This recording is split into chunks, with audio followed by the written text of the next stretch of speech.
Welcome to our lecture online. It turns out that the curl of a gradient is equal to 0. How do we know that? Well, it turns out we need to go back to a few things. First of all, we can define the curl of a gradient like this. Now remember that the gradient of a scalar function can be written out like this.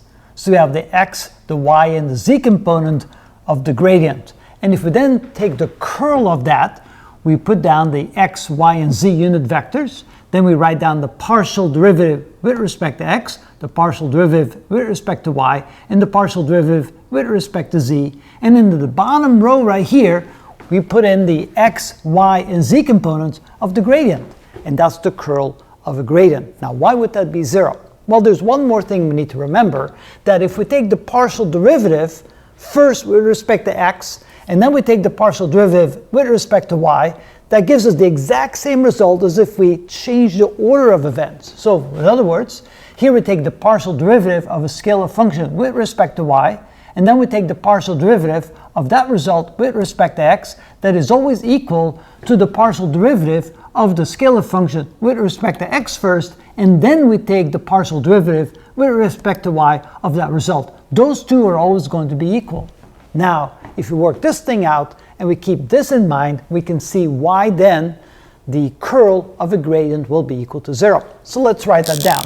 So this is equal to the x unit vector times the partial derivative with respect to y of this quantity. So we have the partial derivative with respect to y of the partial derivative of the scalar function with respect to z, minus the partial derivative with respect to z of the partial derivative of the scalar function with respect to y, minus the y unit vector, because we always change signs from plus to minus back to plus.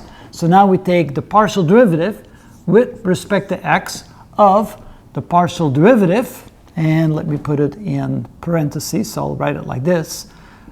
We take the partial derivative with respect to x of the partial derivative of the scalar function with respect to z, minus the partial derivative with respect to z of the partial derivative of the scalar function with respect to x. And then we write plus the z unit vector times,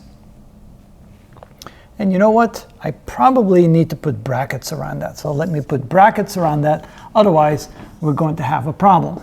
There we go. And here we're going to use a bracket. That makes it much cleaner and better to work with. So now we take the partial derivative with respect to x of the partial derivative of the scalar function with respect to y, minus the partial derivative with respect to y of the scalar function of the partial derivative of the scalar function with respect to x.